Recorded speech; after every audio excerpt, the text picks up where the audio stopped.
We, as a collective on this planet, are transitioning into the next phase of human development. We are moving out of the Dark Age. And this year is a very significant year because we are just beginning to establish this new paradigm. And this new paradigm is very different from the old paradigm. But in order for us to make the leap, to successfully transition into this new paradigm, we have to let go of our resentment. We have experienced the Dark Age. We have experienced the patriarchal paradigm, and a lot of us harbor resentment. All groups, all classes, women and men. We all have resentment. Either it's resentment towards our parents for not giving us an opportunity to go to college. We resent the person in our youth that abused us or took advantage of us or stole something from us. We have resentment towards a group of people, white people, privileged white people. We have resentment towards Black people. We have resentment towards ourselves in the low self-worth that we have and not feeling good enough and making poor decisions, and we resent this, that, and the other. And all that it's doing is keeping us divided, keeping us in opposition, and keeping us in an aggressive culture toward where we relate to each other through this aggressive, weary eye. And a part of why this is happening is just the pandemic. We can't go to our job. A lot of us are laid off or furloughed. So we have to find money elsewhere, just be very conservative with our money. We feel like we can't even go out of our house. We can't even go to the grocery store. Definitely can't go to the library. And then now we have a curfew because of protesters raging at the death of a Black man due to police officers who were out of integrity and killed a man. Out of hate, out of prejudice.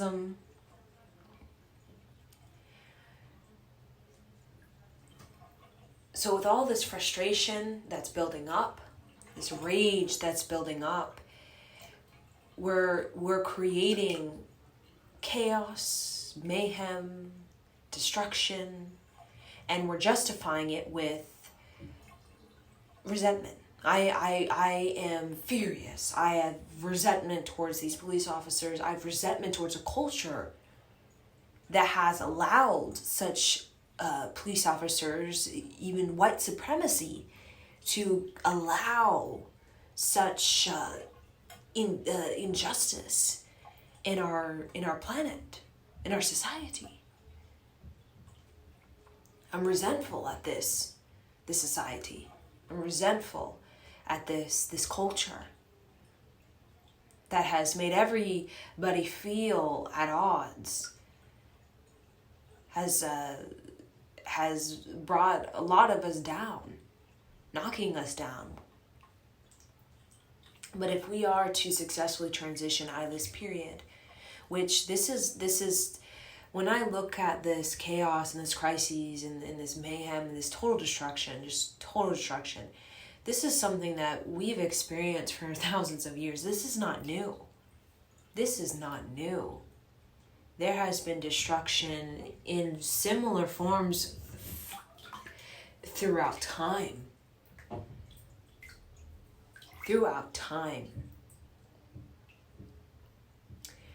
And in order for us to make the quantum leap into this new paradigm, we all do have to decide to move on from this resentment.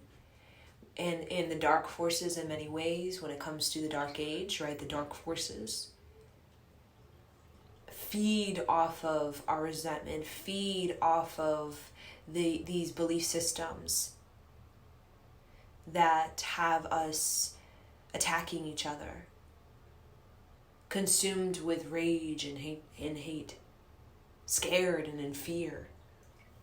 Oh, there's some, before it was the pandemic, oh, there's this, conspiracies, and there's these agendas of these higher elites. They want to control us, and the government wants to control us, and the government is trying to give us some vaccination that may make us sick, so that these few people can make billions of dollars off of this quote unquote vaccine that maybe is going to make us sick, or make a large group of us sick, so that we can, in order for us to go to work, we have to get vaccinated, and that could make us sick.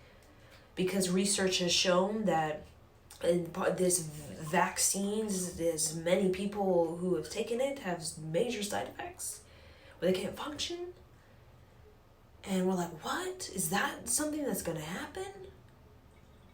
Right? Fear of that. And then now, the neighborhood's being torn up. You don't know. Is your grocery store going to be looted? Are you going to have to stock up on food for a little while because all the stores are going to be taken out? Your car, is your car going to be broken into? Your tire slashed? Right? What about your business if you're a business owner? Let's say you've worked so hard to get this business. Let's say you are a black man or a black woman. And it took you as a minority, it definitely took a lot more determination to get this business in a society that there's a sort of white privilege that is more likely to succeed in a small business arena. So all of this resentment is causing the same resentment that we face since the ancient Egyptian times. Resenting those who have built up such power and have been withholding the power from the minority groups, women or men of different ethnic groups or different nationalities or different sort of race. Right, the resentment towards that, leading to sort of violence and aggression, towards the resentment of being brought down, being told that you don't mean anything, you're just a slave, and then resentment towards that. So this is something. This is very obvious that we are still in this cycle, and based on a lot of our decisions, we're not ready to move on from this cycle. In many, the fuck the police, kill all the police. We need order, and we live on a polarity planet, and that we'll always live on a polarity planet in many ways, unless we, go into the golden age, which we have been in.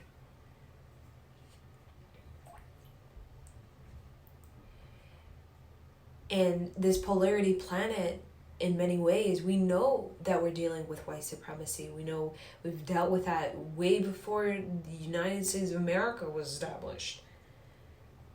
Going all the way to the Egyptian times, Roman times. And a part of our self-mastery as a human species is overcoming resentment, because that's the one thing that blocks the flow of love, that blocks compassion, forgiveness. Right? I have resentment towards my father. I will never, I can't forgive. That's not even a question if I'm going to forgive it. I will not.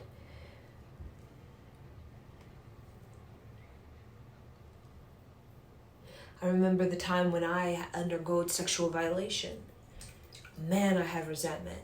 Because this was my first relationship, and I was fucked up because of it. I was in a place of, I was traumatized. I felt such worthlessness. Like, why my first relationship was sexual violation, and then I was just beside myself. But what I decided to do to break the loop, the pattern that, and even, my father and my grandfather, and we all kind of have a different form of resentment, is I pushed myself. I turned that resentment into transformation. I would do my Kundalini yoga meditation so much, so many hours for so long. I'd be crying, I'd be screaming, I'd feel like, what am I doing this? But I kept doing it until I felt that resentment crack open, and I felt that forgiveness pour into me. And it was not an easy thing. It was actually quite painful to do that so intensely, to the point where my body started to, nervous system just completely started to shake in many ways. I even still have the shakes in my physical body because of how intensely I was dealing with the frustration, the anger, and all of that. But I kept putting that into an act of transmutation and transformation. And I think all of us are going to be asked to do that. Because in order for us to bring about the justice we so desire on this planet, right? We so desire on this planet, we do have to bring forgiveness. We do have to unite. We do have to be able to have the strength to not be so easily tempted by the dark forces that want us to be greedy and selfish and inconsiderate, that want us to that want us to look at each other with this aggression, that want us to be terrified of each other, frankly. Because when we're terrified of each other, we can't create by ourselves. We can't create this new paradigm if we're all isolated, terrified to connect with each other. We're not going to be able to create businesses, even corporations. We're not going to be able to create culture. Culture is based on the community. It's based off of people who in teamship, who are united, working towards a common goal. Either that's, meditation, or either that's some sort of healing. And trying to crack themselves open. So there's a lot of light that's coming to this planet, and I think that's why this dark force is really coming up, because there's a lot of light coming to this planet. I'm sure you all are aware. There's a lot of light coming to this planet. There are a lot of beings who are birthing a lot of light, and these people we're all being attacked in many ways, right? Seduced and tempted into this resentment so that we are blocked. So that we won't let the light in. So we'll look at the light and we'll feel too unworthy or not good enough or hate ourselves. So we'll never actually embrace the light. And therefore we'll never really we'll never spread the light and never keep the continuity of the light. Right? But there's a lot of light coming to this planet, and because this is the new age. We're going into the Aquarian age. We're going into a society that's heartfelt, a sound current on this planet that's going to be more soulful, that's actually going to bring about more of a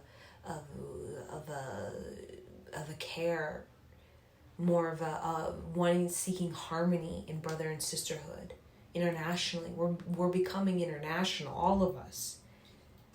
And I think the more that we do become international, the more that we are creating this community of, sisters and brothers that are working towards transmutation, transformation, taking that frustration, the pain, resentment of the ancient old resentment of thousands of years, and transforming that into creative power. Creative power. That's going to be the birthing ground for this new model. Either it's educational reform that's going to bring about more equality, such as scholarship for minority groups. Everybody can go to college. That's definitely creative power, right? Therefore, everybody can have an opportunity to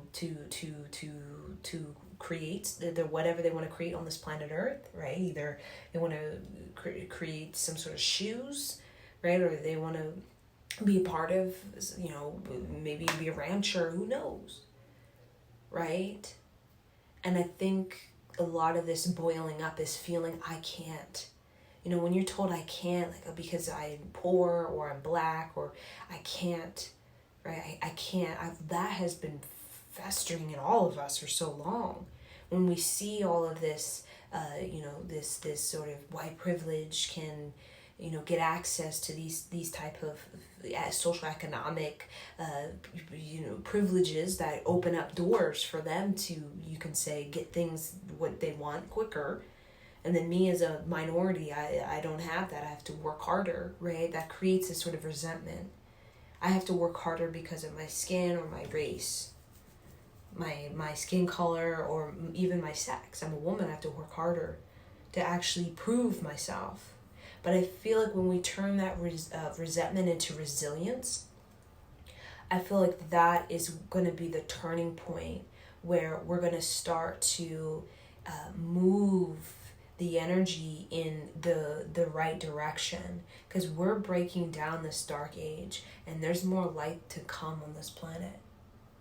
And this light, how we're going to be able to stabilize it, where we're not so seduced and tempted by, I hate myself, I don't like the light, I hate my parents, I don't like the light, I hate society, I hate this and that and the other, right? Fuck shit, let's just do whatever the fuck we want, because fuck society. It's just all a bunch of hoax and, just a bunch of people want to take from you and steal from you, right? This polarity planet, we're coming out of the dark age, and that was very true. Being a Native American, I understand. Not only Native American, being African American, also even being Middle Eastern. All of these type of groups have gone through major breakdown, major, total attack, removal, total just crucifixion, ridicule, and demise, basically. Many lineages on this planet have been destroyed without even a care. Let's just go kill them, right? You just take them out. It's just going to be easier, right? Let's just kill the Native Americans, it's just going to be easier. We don't need to put up with them anymore, right? We don't need to share with them. Let's just take them out, There's more of us and not too many of them, right? We're the superior, right? We have ownership over this planet and all of its land, right? So we're dealing with heavy-duty beliefs. But all of us, especially as the younger generations, we are very much a part of the resilience, right? The resentment needs to become resilience, but we have to find it within ourselves. And that's what I'm talking about. The future of this planet is determined, we talk about the human species on this planet, really, is that kind of, the sort of, the good nature of that in the future is going to be based on of our ability to transmute, transform, and our ability to take resentment and turn to resilience. But that takes strength. That takes you knowing how to direct yourself. It takes a self-mastery.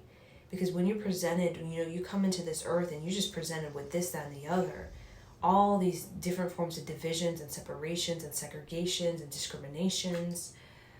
And that kind of hierarchical caste system that you're looking out and you see on social media. You're seeing these white girls just sitting there traveling the world. Their daddies are paying for it, right?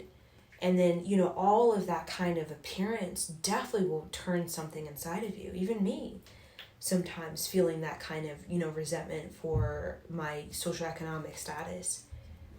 But the resilience is how we're going to be able to crack open and let the light come in and to be a light worker. All of us are a light worker. All of us have the potential. I don't care where you've been. I don't care what you've done. You have the potential in you. And that's the new model of this society. Not going to purgatory, rot in hell, fuck this, fuck you, fuck it all. Let's just fuck shit and do whatever the fuck we want, right?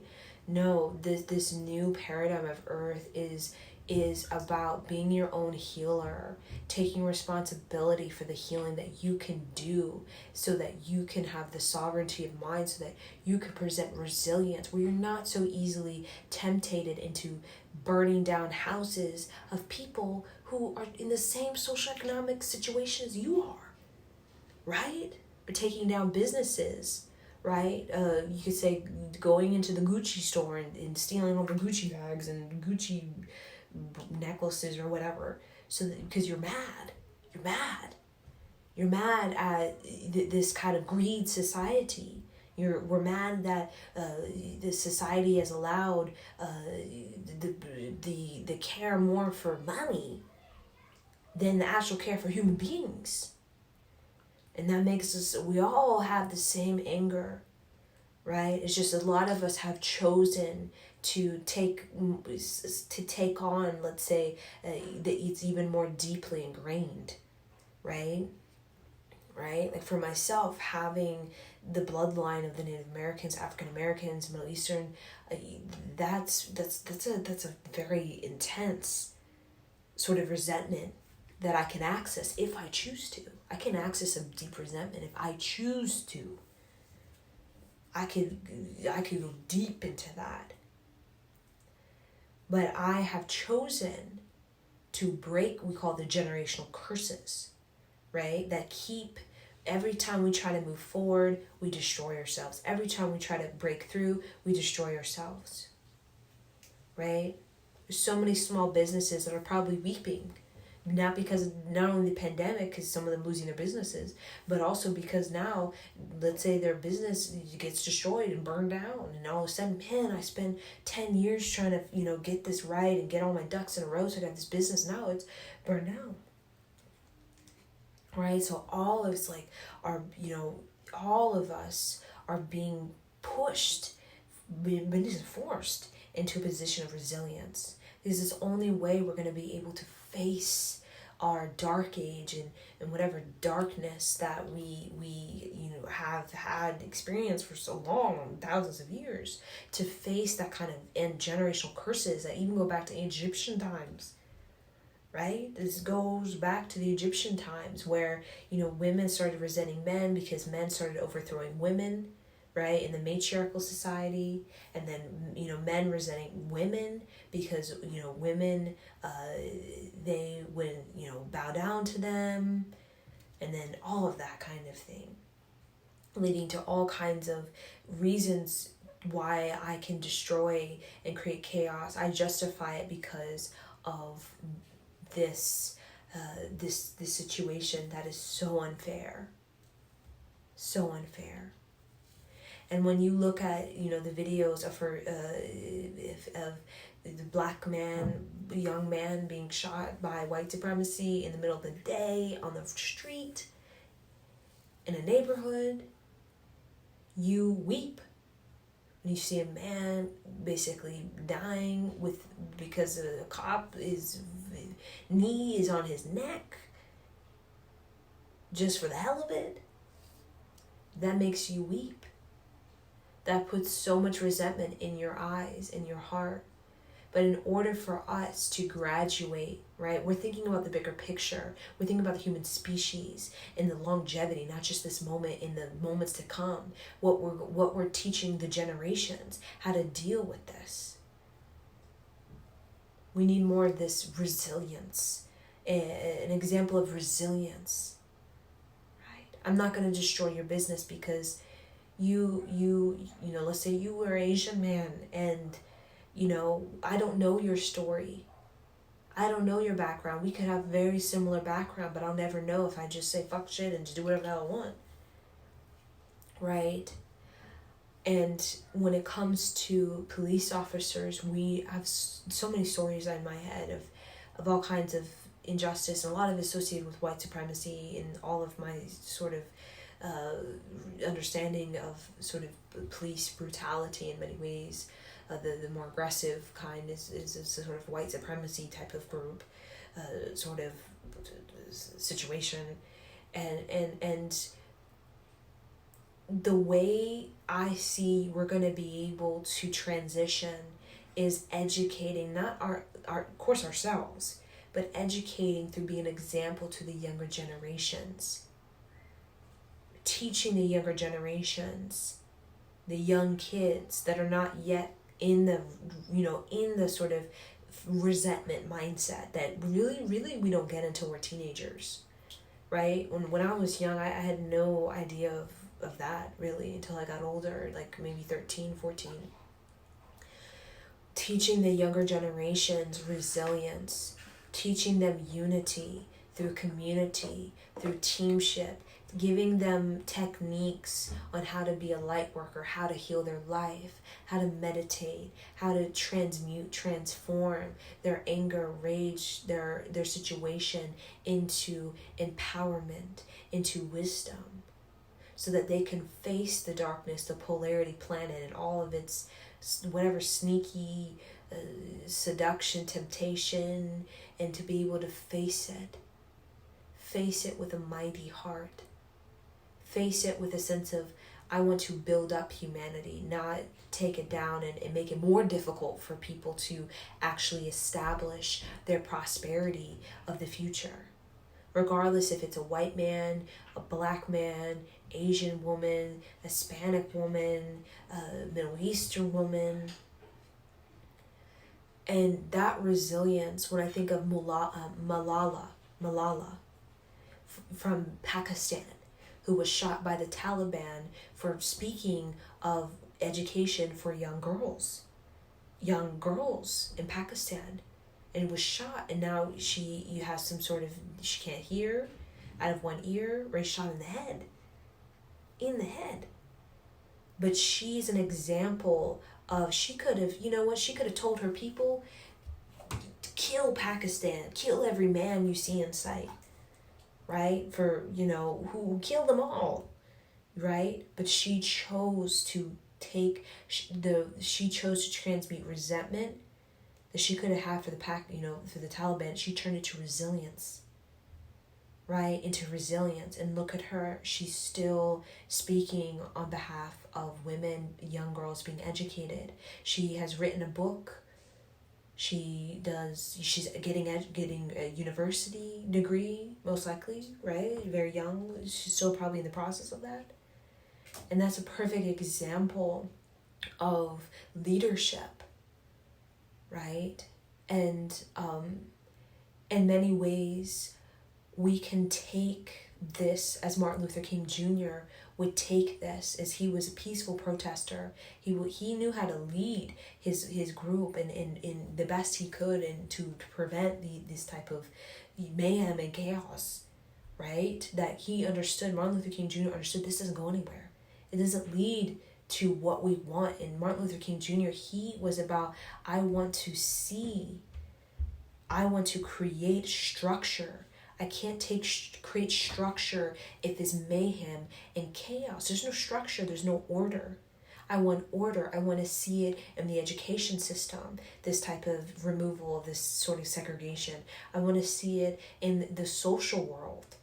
I want to see it in the cultural world, the economic world, right? And that, very similar to Malala, in the way, seeing this man who's died by the police, murdered, we can say, we should see his life, not looking at his death, but looking at his life as an example. What was he doing? This man, he was very much a speaker of empowerment, right? This particular man. And we should speak of his life, his resilience, his tolerance, his ability to transmute and transform his own ancestral bloodline of generational curses and ancestral trauma, to transmute and transform that into creativity, public speaking, empowerment, speaking of bringing of structure or order, speaking of, it could even be the speaking of trying to promote a new idea or a new structure or a new policy or new law, and instilling it within the people, or this whatever structure, either instilling it in it could be the police, more laws or more structure or more discipline in the police, more order in the police, more awareness to creating a great order, a better order within the police. It could be even education with Malala. I mean, it could be social economics when it comes to opportunity.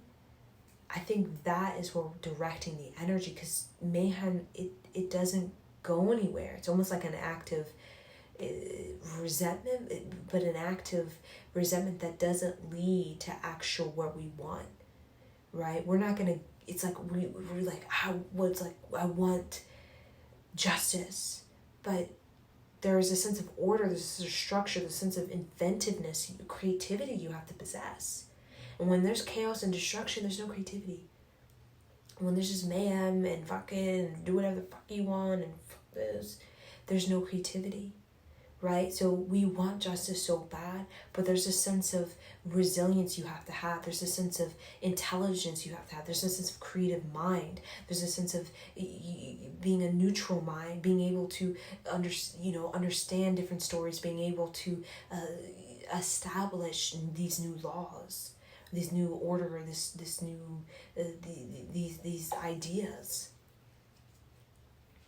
Because we could spend our whole life just terrified by the dark forces, our whole life just in the fuck shit, because the dark forces did this and that to me, right? So I'm just fuck this, fuck that, fuck love, all that kind of thing. Love, no, right?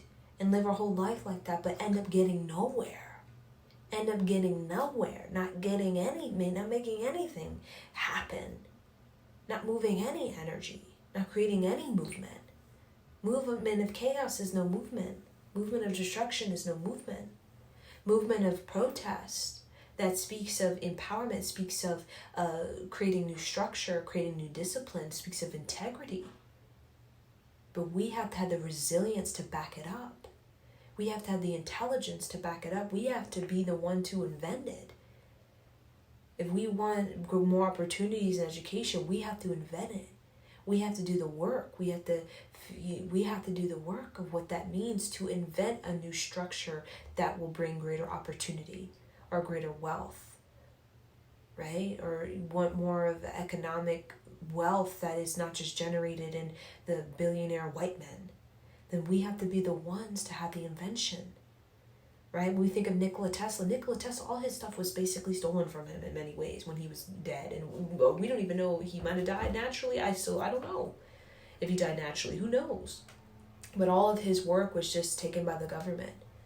And Nikola Tesla, he was all about, give it to the people. He was all about, my work goes to the people. He wanted wireless connection.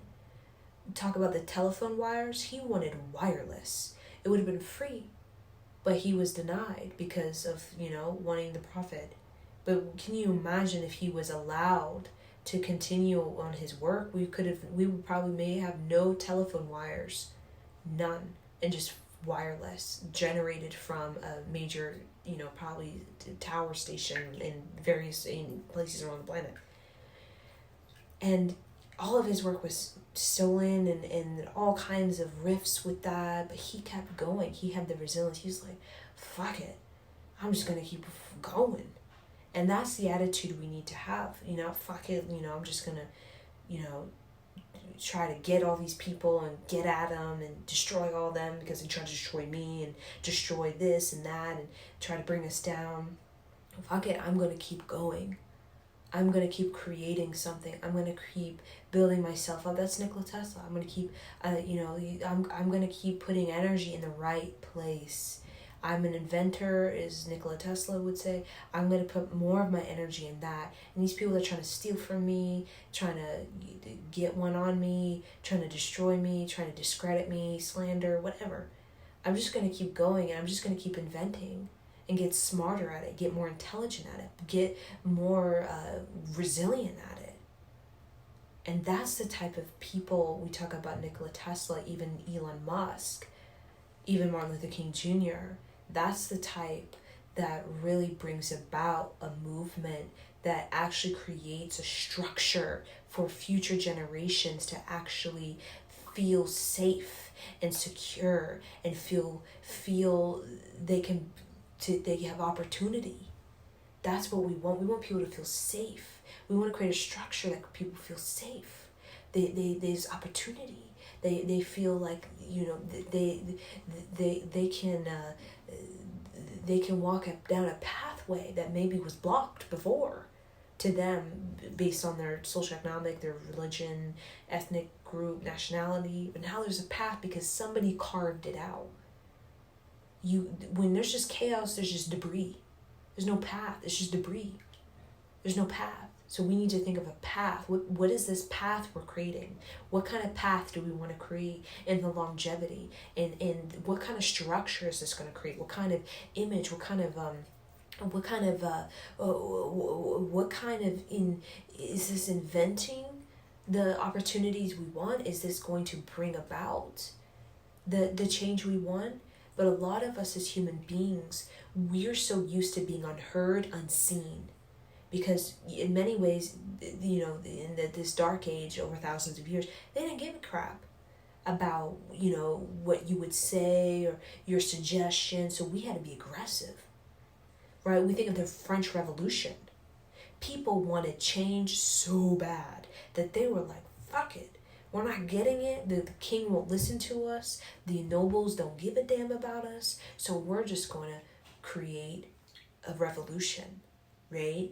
And we're going to demand we get what we want, right? In many ways, that is how we had to get things done.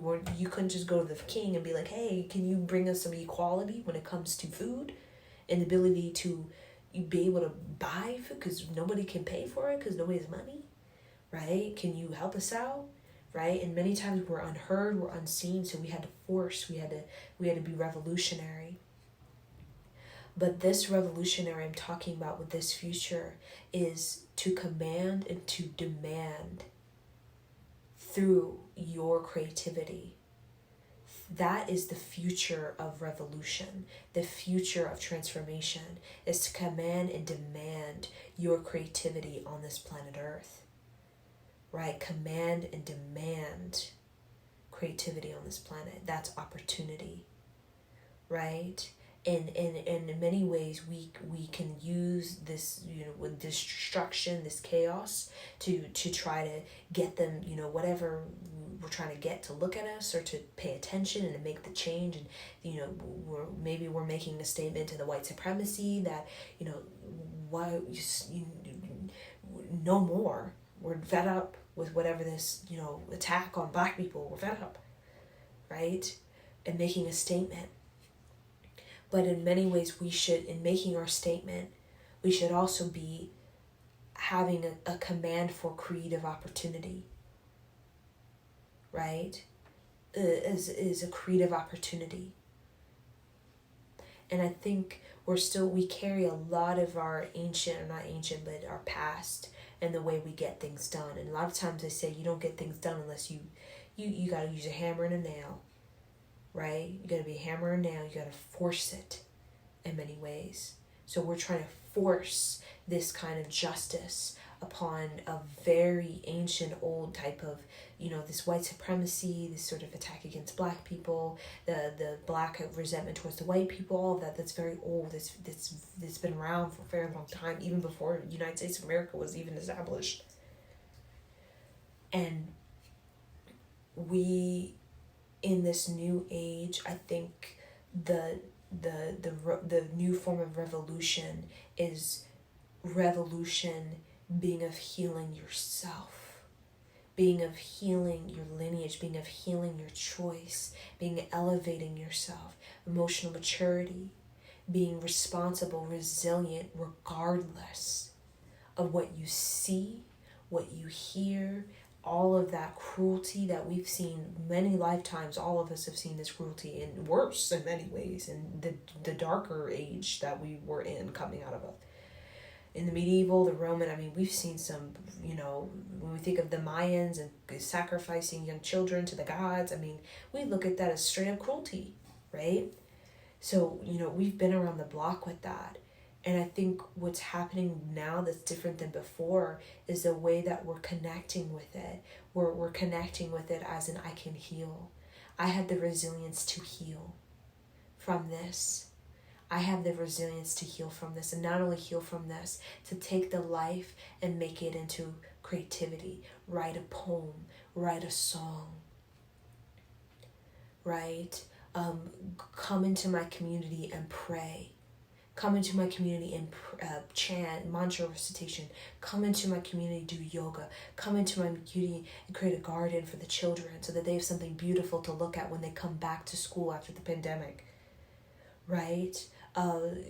You know, instead of being the jealous of the Gucci store and the white privilege attached to the Hollywood Gucci store, right, and all the greed that's probably associated with that, right, actually looking at of supporting fashion of Native Americans who, Native American women who are underprivileged, supporting them, redirecting the jealousy towards the Gucci store for all the greed and white women who go there and just spend their days buying it, and directing it towards, you know what, I'm going to direct this frustration towards, I'm going to support or give investment, even if it's $1 per month or something, to this Native American fashion line that these group of women of belonging to a Native American tribe are doing, or just created out of their own resilience. I'm going to support that. So it's all about, we're learning to redirect the energy towards healing. Because we could, if I could spend all day on social media just being jealous at all the women and men that I think are privileged and getting what they want easily, and I'm mad because they have this and I don't have that, or I'm mad that there's these type of situations that are happening that maybe definitely should not be happening, right? But it's redirecting it. The focus is on healing. The focus is on life, not death. We've seen already too much death. You don't want to go down there, right? The death, right? Every generation, there's the death. We want to give celebration to the life, to help us heal, to give us a chance to actually transform. If I wanted to, I could focus all day on this death, this injustice of the Native Americans, and that kind of cruelty, right? And how unseen and unheard these people are, left for dead, and almost like the scene wiped out.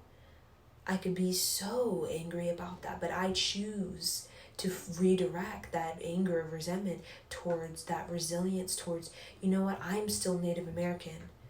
I'm still alive. I still have life in my blood. There's still life in me. There's still life in my lineage that I could create. I know it's not much. I know that I don't really have much Native American in me, or I don't have much spirituality. I don't remember. I'm not taught it, because I don't know where it. I don't know. It's something that's been lost. But I'm still alive. There's still life in me. There's still potential, right? There's still life in me. There's still potential. In this death, we should look at it as, even in the cruelty that we all, cruelty of this, that, and there's so much everywhere in all places, is the life. I have the potential to heal, and I have the potential to create opportunities, pathways for me, maybe my sisters and brothers, to walk into a new life that is actually fulfillment. And I give respect to those who have died, and I pray for justice for those who are in the darkness and doing all kinds of mayhem and trying to destroy, right? I give prayer that they get their justice for that.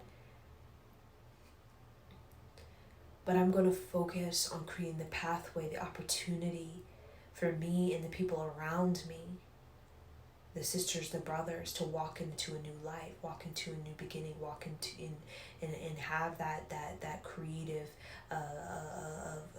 that creative excellence. And that's what the New Age is about. It's about creative excellence.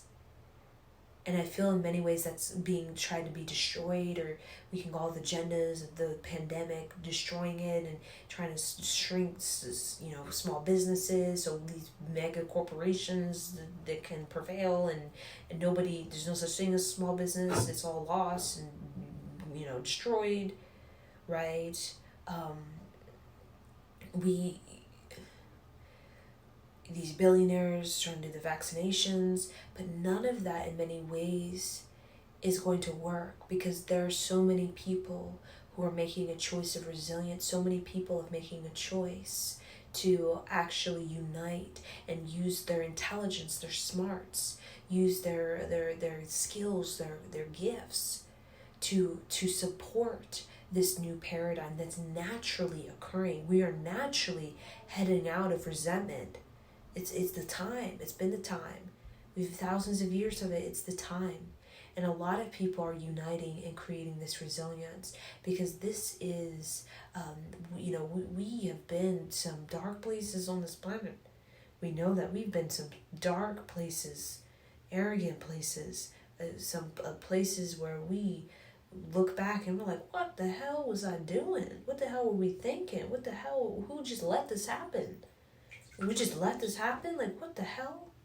Right? But we have survived as human species. We're still here in this place as humans, with this sense of courage and this sense of optimism, because we know we have the potential to heal. If we didn't feel we had the potential to heal, we'd have been like, fuck this, let's just extinct and blow everybody up, right? If we didn't think we have the potential to heal, but we know we have the potential to heal. We know we do. It just takes a lot of grit, and it takes a lot of refocusing of the energy towards creativity. And the more we feed to our creativity and collectively feed creativity, education-wise, culture-wise, making people rich with culture and education and knowledge and creativity, the more that we're going to experience whatever dark forces, darkness of our past is not going to be able to really target us or attack us, because we know how to master ourselves. We know how to move the energy. We know how to redirect our thoughts. We are aware of ourselves. We are aware of the love. That's undeniable. That's why we're here and we die for love. We want love. It's all we yearn for at the end of the day. We get all this money, that, and this and the other, but love is what we really desire. Not just love, romantic, platonic, kindred, love for my parents, love for my kids, love for my society, my nationality, love for, this ethnic group, love.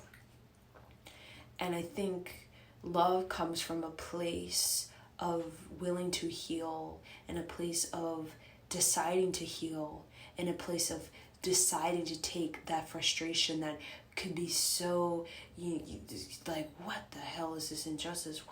Why did I do this? Why have I gotten myself into this?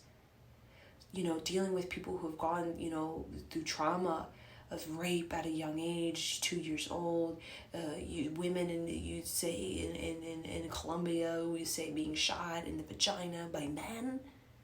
A culture of that too, not just one, multiple. You're looking at that and you're like, what? But we have to be able to take it in and to be able to transmute it, to transform it. You know what I'm going to do? I'm going to create pictures of vaginas. And I'm going to send these pictures to these women who've experienced that. And I'm going to pray that they can, they can heal. They can turn that into resilience. Even if they die, even if, of a young age or whatever they die, at least I can give it to their soul.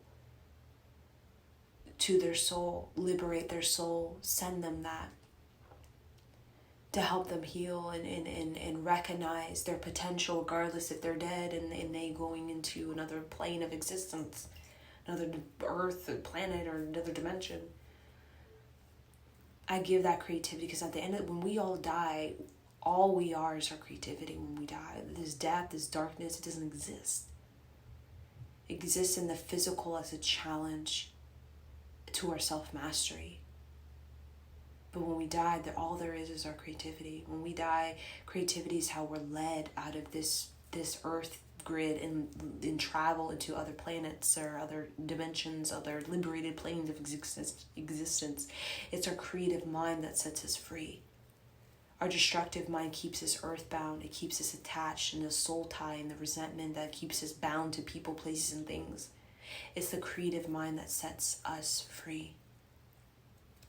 And when we lose that creative mind, that's when we really start to experience a resentment that just never ends. It's just like you just can never get enough of it, of your self-hate, and you're just constantly seduced to it. To the point where your creative mind is numb, your creative mind is disconnected, and you feel like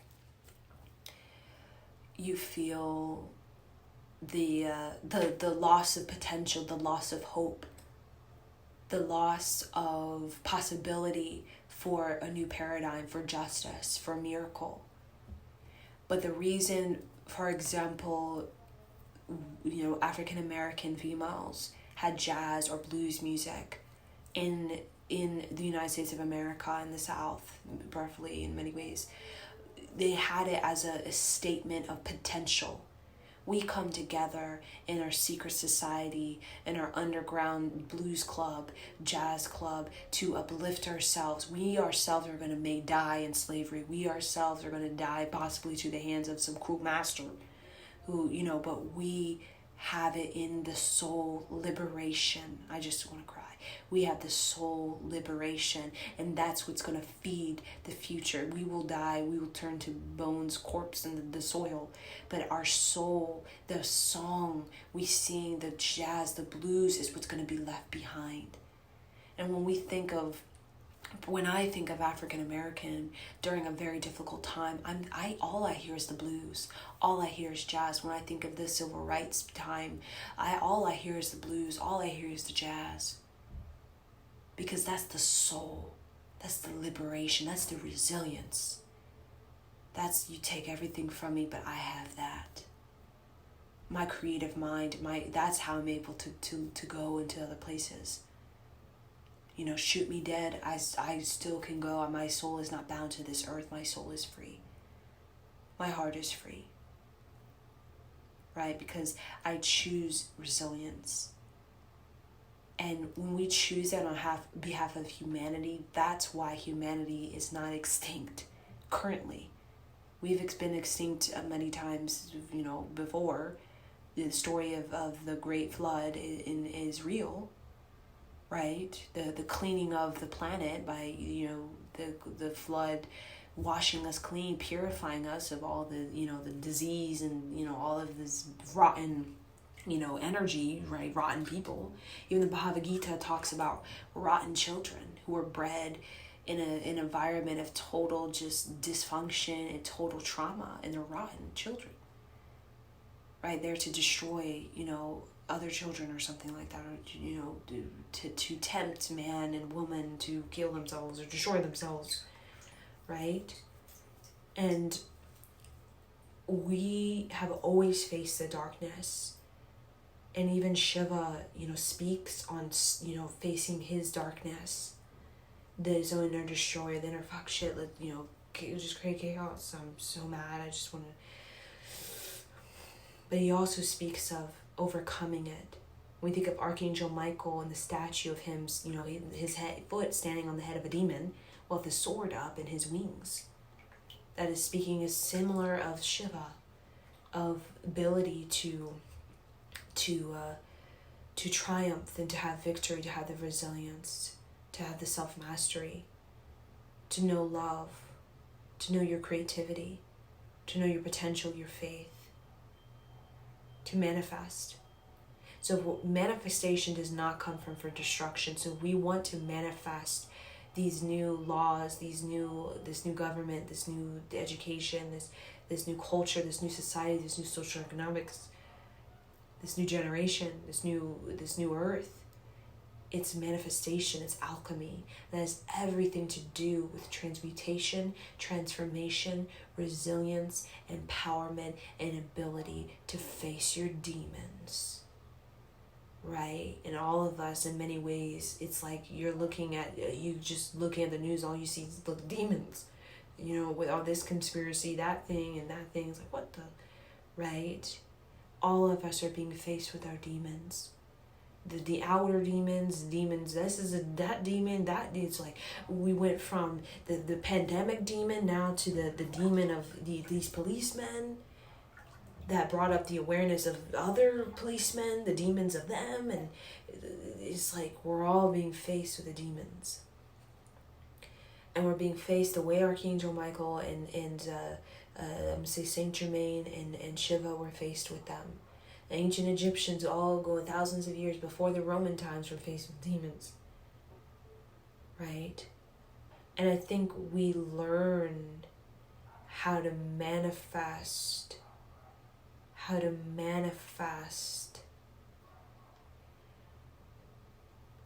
the potential to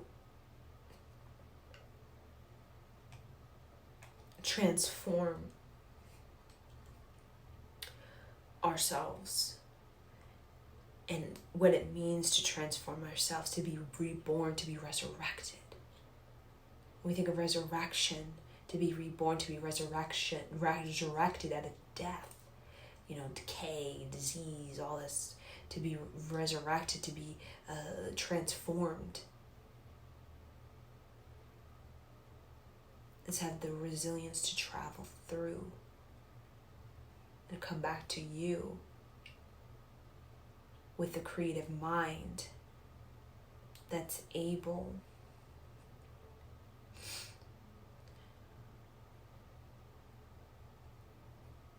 to ingrain in the people of a generation, like Mr. Rogers and Dr. Seuss and J.K. Rowling with Harry Potter, ingrain in the people, especially the young people,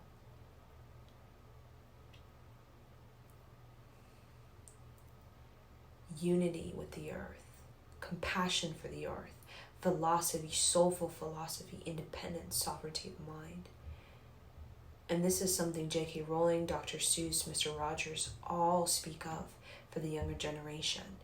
And those younger generations will become older, and those older minds will have it ingrained in them because of our choices here and now to share our healing journey, the continued healing journey with these young people,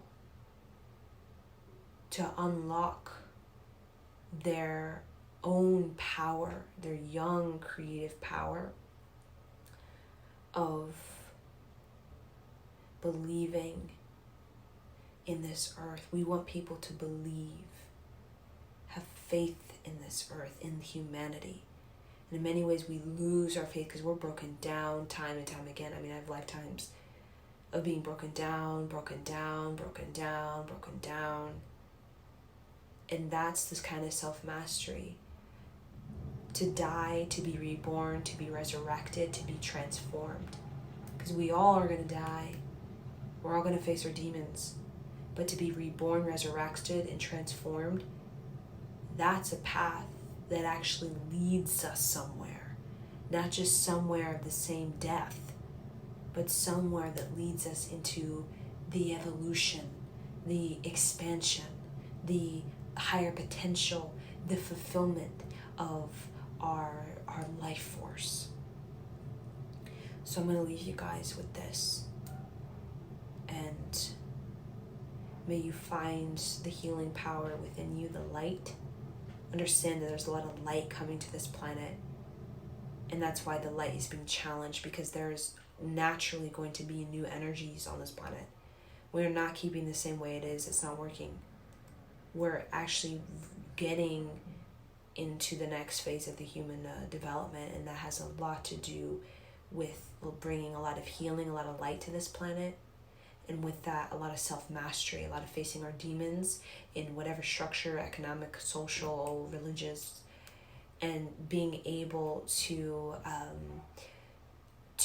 create our lineage on this planet again as men and women who we're all quite international as we speak. People speak French, Russian, English. It's international. Creating that lineage, creating that community where these young people will be in positions of leadership, will be presidents, all that kinds of stuff. And it's up to us that we teach these young people who will be governors, will be they will be congressmen, congresswomen, they will be mayors, they will be educators, professors, archaeologists, they will be policemen, policewomen, to give to them what we wanted so bad, but maybe we didn't get. To give what we wanted, but we didn't get. Which is self-mastery. Which is, I believe in you. Which is, you are creative. Which is non-judgment. Which is, trust your heart. Listen to your intuition. I will protect you. I have your back. There will be demons coming in from everywhere. But you have the light. You have the healing. Let me teach you how to heal. Let me show you how to heal. I made mistakes. I did all kinds of things, but I died and I created death all around me, death. But I learned how to be reborn, resurrected, and transformed. Let me teach you, young person, so that you can be the evolution of me. You can be the next level of me. You can be the higher potential of me. That is lineage. You can take my resurrection, my transforming, you can use it to boost you up. To give you a leg up. That's what we're doing as a lineage. We give each other a leg up. But it requires us to be resilient, to not that resilience comes from linking ourselves up with the real ancient knowledge of this earth that kept us surviving for thousands of years without killing ourselves and each other and all that's blowing up and stuff, is the knowledge, right? The knowledge of our potential to be reborn out of death, resurrected, transformed, and to have great manifestation, great visualization ability to instill in us wisdom of self-mastery, of lineage, of knowledge that could be, that we share with our community, our brothers and sisters, of discernment, of boundaries, of virtues, of self-respect, self-worth, integrity. We don't really teach this in society. We don't really teach this in middle school, high school. This kind of wisdom, self-mastery. But when we link ourselves up to it through getting involved in a lineage, like a Shakti lineage, some way that's very old, before the Dark Age, very ancient. The Isis lineage, when we're talking about female empowerment, it gives us this sense of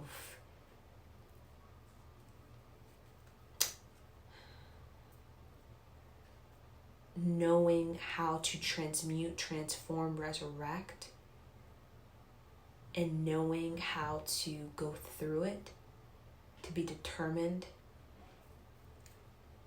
and knowing how to be graceful enough for healing to occur.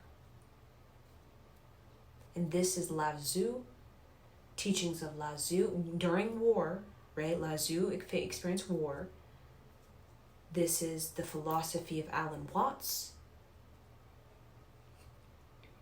who was born during a time, I believe, of the civil rights movement. This is the philosophy of Dr. Seuss. And all of these individuals faced the death of a society, the great mayhem, sadness, and depression, and found it a way to be reborn, resurrected, and transformed.